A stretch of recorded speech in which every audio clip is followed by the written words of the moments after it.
Happening now on Good Morning America First Look. Celebrations across Gaza as Israel agrees to a ceasefire. The U.S. preparing to send at least 200 troops to help secure the truce. Hamas leaders now vowing to release the remaining hostages. The timeline for when they could be freed. The new pressure to reopen the government as a critical deadline looms. The growing fears as active troops face missed paychecks. Some military families waiting in food lines for hours. And the new threat to fire essential workers who call out sick. Weekend washout. The East Coast bracing for a fierce nor'easter. Frigid temps, heavy rain, and dangerous flooding expected from Maryland to Maine, while cities in the West are facing new flash flood warnings. Cleaning con job. How police say two women used a popular cleaning service app to rob people's homes. Diss track dismissal, the new ruling, and the rap battle between Drake and Kendrick Lamar. Plus, the rough night for Philly sports fans. And Rubik's Cube redesign, the big changes coming to this classic game. From ABC News, this is Good Morning America First Look. Good Friday morning, everyone. I'm Morgan Norwood. And I'm Victor Okendo. We begin with the celebrations and relief in the Middle East, with the Gaza ceasefire now in effect. Displaced Palestinians are getting a break from the bombing, and Israelis are eagerly awaiting the release of the remaining hostages. Now, American troops will head to Israel to help monitor the truce. This morning, the Israel-Hamas peace deal is official. The Israeli government has approved Phase 1 of the ceasefire agreement aimed at ending the war. We couldn't have achieved it without the extraordinary help of President Trump and his team. As part of the agreement, Israel has begun pulling back its troops to an agreed-upon line in Gaza. Once that's complete, Hamas will have 72 hours to release the 20 living hostages and the remains of 28 others. We secured the release of all of the remaining hostages, and they should be released on Monday or Tuesday. In exchange, Israel will release more than 1,000 Palestinian prisoners. But there are questions about what happens after Phase 1. Can Hamas be disarmed? No one is going to send their troops or their administrators to Gaza if Hamas still has guns. The president's 20-point plan has called for Hamas to disarm and for Gaza to be governed by an apolitical Palestinian committee overseen by an international board of peace with Trump as its chairman. What guarantees Hamas disarms and that Israel doesn't resume bombing once the hostages are released? The first thing we're doing is getting our hostages back, okay? And that's what people wanted more than anything else. And after that, we'll see. The U.S. is preparing to send 200 service members to Israel, tasked with monitoring the ceasefire and supporting humanitarian aid, security, and logistics. Officials stressing there will be no boots on the ground in Gaza. While key aspects of the deal remain unclear, news of these first steps has sparked celebrations across Gaza and Israel. President Trump says he plans to travel to the Middle East this weekend ahead of the hostages' release. New York Attorney General Letitia James is reacting to the federal indictment against her.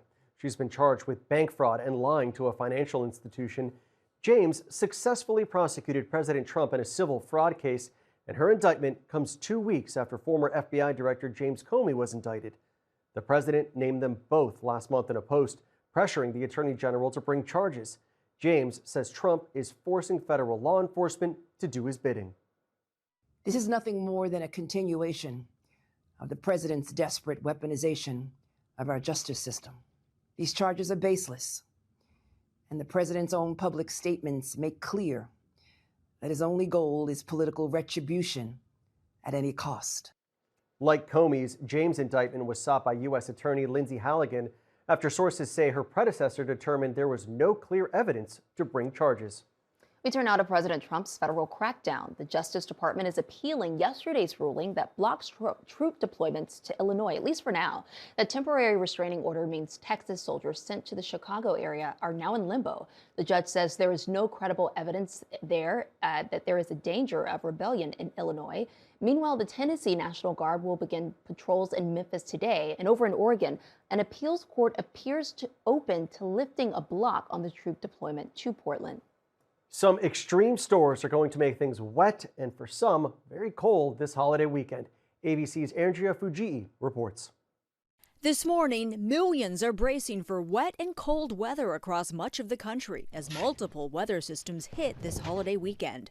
Frost and freeze alerts across the Northeast, all originating from a cold air mass in Canada. Temperatures as low as the upper 20s this morning in Maine. In the west today, there's a risk of flash flooding as Tropical Storm Priscilla is expected to bring more than 3 inches of rain over the next few days.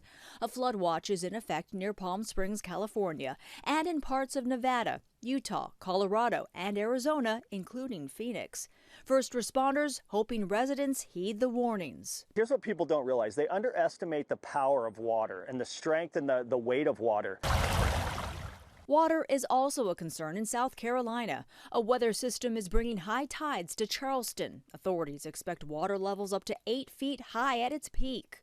And millions up and down the East Coast are gearing up for another storm beginning to form near the Carolinas, expected to strengthen as it moves north on Saturday, turning into a nor'easter, bringing heavy rain up to 3 inches, gusty wind up to 60 miles an hour, and coastal flooding on Sunday into Monday and even Tuesday. Homeowners in coastal regions of North Carolina installing extra support posts in anticipation of the coming storm. Last week, at least 8 homes collapsed on the Outer Banks, 5 in just an hour as residual swells from Hurricane Imelda pummeled the coastline. Dozens more are in danger and could fall this weekend. And there's also Tropical Storm Jerry in the Atlantic, but there's no threat to the U.S. It's expected to curve north and head out to sea. Victor, Morgan. Andrea, thanks. There is growing anxiety among American military families as the government shutdown stretches into day 10. Sources say some Republicans are calling on the Speaker to bring them back to D.C. ahead of a critical deadline. ABC's Nicole D'Antonio joins us now with more. Good morning, Nicole. Victor, good morning. Democrats and Republicans are still in a deadlock over health care as the shutdown drags on. If Congress doesn't reopen the government by October 15th, it'll be the first time in modern history that service members go without pay because of a shutdown. This morning, new pressure on Republicans to end the government shutdown as federal workers face a second week without pay. As a Republican, I'm very disappointed in my party, and I'm very disappointed in you because you do have the power to call the House back. You did that, or you refused to do that just for a show. I am begging you to pass this legislation. My kids could die. House Speaker Mike Johnson faced fierce criticism on live TV on Thursday as a woman claiming to be a military spouse accuses him of putting her children at risk. You could stop this, and you could be the one that could say military's getting paid. And I think that it is awful, and the audacity of someone who makes 6 figures a year to do this to military families is insane. Military families lining up for hours for a food pantry distribution in Fort Hood, Texas, as they brace for a missed paycheck. But Johnson is saying only Democrats can end the shutdown. Chuck Schumer and the Democrats are preventing your family from getting the care they need, not Republicans, and my heart goes out to you. Meanwhile, Republican Marjorie Taylor Greene admits her own party could end the shutdown. I'm a representative. I don't have to be a cheerleader for my party. We control the House. We control the Senate. We have the White House. I've been vocal saying, you can use the nuclear option in the Senate. This doesn't have to be a shutdown. It comes as airports across the country are hit with hours-long delays due to staffing shortages. 21,000 flights were delayed this week. Transportation Secretary Sean Duffy saying 53% of those delays were caused by sick calls. Duffy now saying workers who call out could be fired. And House Democrats say they're willing to pass a standalone bill to ensure pay for troops during the shutdown. But Johnson says he won't support the bill because it won't pass the Senate. Victor. All right, Nicole, thank you. In Los Angeles, 2 women are accused of creating fake profiles on a popular cleaning service app to carry out burglaries. Police say the duo stole jewels, handbags, and other items from victims' homes. Authorities say they also found $50,000 in cash. Prosecutors believe the women are part of a larger transnational organized crime ring. Also in Los Angeles, police say they've recovered nearly $1.5 million worth of Nike shoes and other stolen items. Investigators say they were taken from a cargo train. One person is under arrest. The bust follows last week's seizure of a $500,000 worth of Nike and other items from another cargo train. Well, it's time now for your Friday morning weather. It's a cold start to your Friday in the Northeast. Need the heavy fall jackets just a few days removed from 80-degree temperatures, frost and freeze alerts. It'll be chilly in the morning, but pleasantly cool in the afternoon as we jump through the 50s and low 60s in the Northeast. Meanwhile, showers are gathering along the Southeast. We've got a nor'easter and impactful coastal storm coming up. Carolinas on Saturday, into the Northeast on Sunday with heavy rain, flooding, even some damaging winds. That'll go into even Monday and early Tuesday. In the Southwest, it's heavy flooding rain because of some remnants of Priscilla. That's your forecast. I'm ABC News meteorologist Lee Goldberg. Coming up, the mom accused of poisoning a man's wine with antifreeze. Also ahead, the crime spree involving multiple home invasions, carjacking, and in one case, on a golf course. And the season-ending error going viral overnight. Gotta see this one.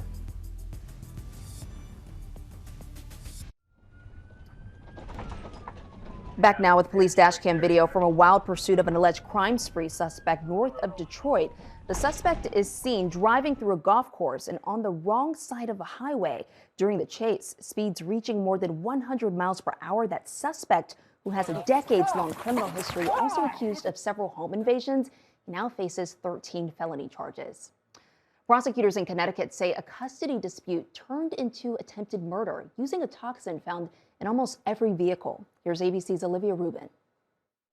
A young mother released on bond after appearing in court on an attempted murder charge. 33-year-old Kristen Hogan has not yet entered a plea. Investigators accuse her of putting ethylene glycol, an ingredient in antifreeze, in the man's wine this summer. Neighbors in the upscale Connecticut enclave of Ridgefield, 2 hours north of New York City, shocked. To hear this is just mind-blowing. According to investigators, the victim drank wine at home and later, quote, woke up vomiting. His mother then arriving to the house where she found her son slurring his words, staggering, and vomiting. Records say the mother brought him to the hospital. Blood tests there showing ethanol glycol in his system, that same substance located in the wine too. Police say they later found Hogan had searched for a number of poisons like potassium cyanide on her cell phone, according to documents, also searching for how much of these substances, quote, would kill you. Police say Hogan told officers she purchased ethanol glycol to clean the carpet at her mother's house, but later saying she, quote, never intended to kill him, but had just, quote, wanted to make him sick as payback for him being mentally abusive. Our thanks to Olivia for that report. Hogan is due back in court in December. Coming up, why a lifelong Lakers fan now suing LeBron James. Also ahead, celebrating the life of a college basketball legend who inspired millions. They not like us. They not like us. They not like us. Back now with Kendrick Lamar's Not Like Us, a song that accuses Lamar's rival, Drake, of being a pedophile. Drake sued their record company, UMG, over the song claiming intentional defamation, but a judge in New York has dismissed Drake's suit, saying the song is simply opinion in the context of a rap battle. Drake plans to appeal that ruling. Well, a disastrous night for Philadelphia sports fans, starting with the Phillies' 11th inning loss to the Dodgers. That botched throw to home plate, allowing the winning run to score. The Dodgers take it 2-1 and advance to the National League Championship Series. Then shortly after, the Philadelphia Eagles quarterback Jalen Hurts threw an interception, leading to a long Giants return. That led to a third touchdown for Giants rookie Cam Scatterboo. The Giants pull off the upset, 34-17, the second straight loss for the defending champs. Maybe check on your Philly friends today. LeBron James's latest promotional stunt is facing backlash, and now it's prompted a lawsuit from one of his fans. This morning, LeBron James is being sued by one of his own fans. On Monday, the four-time NBA champ posting this video teasing a major announcement the following day, LeBron captioning it, "The Second Decision." The video, a reference to the infamous 2010 television special titled The Decision. At the time, James announcing he would be leaving his hometown Cleveland Cavaliers. In this fall, I'm going to take my talents to South Beach. The new video leading to speculation that the 40-year-old Lakers superstar would be using Tuesday's second decision to announce his retirement. Fans quickly buying up tickets for the final Lakers home games of the upcoming season. The surge in sales driving up prices hundreds of dollars. One lifelong fan scooping up a pair of late season tickets just minutes after the teaser was posted, but then came the big announcement. I'm going to be taking my talents to Hennessy VSOP. LeBron's announcement actually a sponsored video for an alcohol brand that left many fans feeling misled. This was corny as hell. It was cringy. It was all of that. Now that Lakers fan has filed a suit in small claims court for fraud and deception, saying James owes him $856.66. That fan saying that's how much he spent on the pair of tickets he bought when he thought James was going to retire. Those tickets now worth a fraction of what he paid. The fan saying, I wouldn't have purchased it if he wasn't going to retire. Plain and simple. James has not commented on the suit, but earlier this week, Lakers coach J.J. Redick with this message for those who thought a retirement announcement was coming. You guys are idiots. Did anybody text you? We all know it was an ad, right? Well, the lawsuit adding insult to injury. Yesterday, the Lakers announced that James will miss the start of the season as he deals with sciatica. Well, some sad news overnight. The woman we came to know as Sister Jean has died. She became a worldwide sensation as the chaplain for the Loyola Chicago men's basketball teams during their Final Four run in 2018. She did countless interviews and even had a bobblehead in her likeness. Sister Jean stepped down from her role at the school in August. She died yesterday at 106. Well, coming up, a high-tech twist on the classic Rubik's Cube. Plus, no tricks, just treats. We'll show you how to score free M&Ms this Halloween.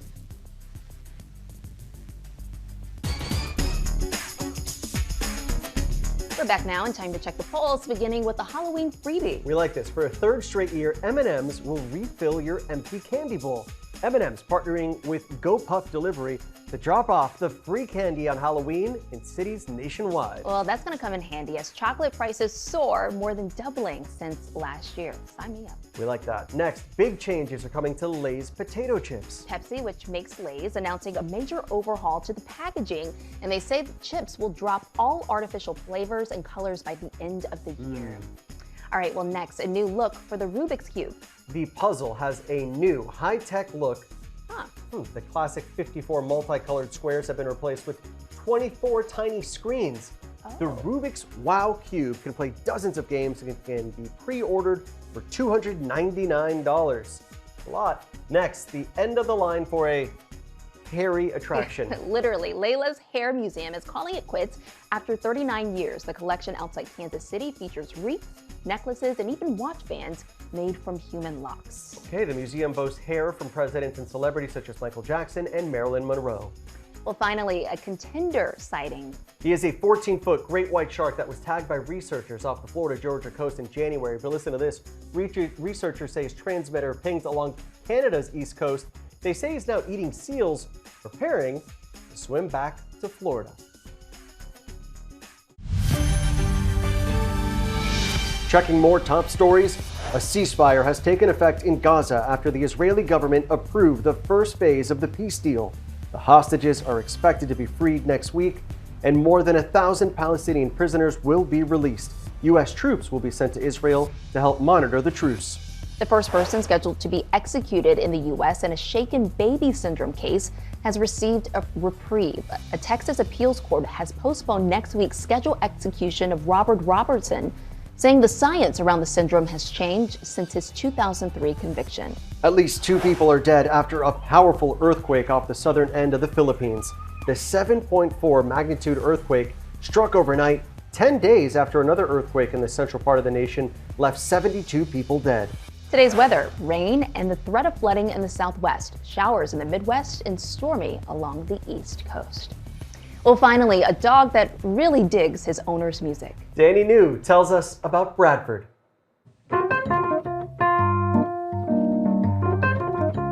Millions online agree that Bradford here is the world's greatest music vibeologist. He seems to react in real time to certain elements of the music, which is just wild. Kara Baldus Merriman is a professional jazz pianist and professor in the St. Louis area, and for the past 5 years, she's been letting social media users see how her 13-year-old Westie Mix prefers a front lap seat to her performances. How would you explain the squinting? Oh my gosh, the squinting is when he really just starts to feel the music. Kara says this behavior first started in the 2020 lockdown when she was home teaching virtually all day long. I would just stay there during my lesson, sit on my lap, and he would sit there for hours and hours. This was the first clip when Bradford was seemingly so affected by the music, he couldn't even lift his chin. And for the record, Bradford is not the first pet to love a good piano nap. I brought you a story back in June about a cat in Croatia named Zlatko, who simply cannot stay awake when his parents start playing. And like with Zlatko, famous musicians have started taking notice. 5-time Grammy winner SZA commenting in all caps, "I love Bradford." But hey, Bradford is not just an indoor doggy. He loves to take fall strolls with his mom and dad as well. However, when he's feeling a little antsy, like say in a half-hour TV interview. You good? Okay, yay. Okay, sorry. It's crazy how that works. Now, guys, as far as genre goes, Kara says jazz does appear to be Bradford's favorite, but he does also react well to pop and soothing classical music as well. Danny, thank you. I think Bradford is onto something. I'm going to try it. I'm going to go put on some classical piano, see if that lets me catch a nap. That's music to my ears.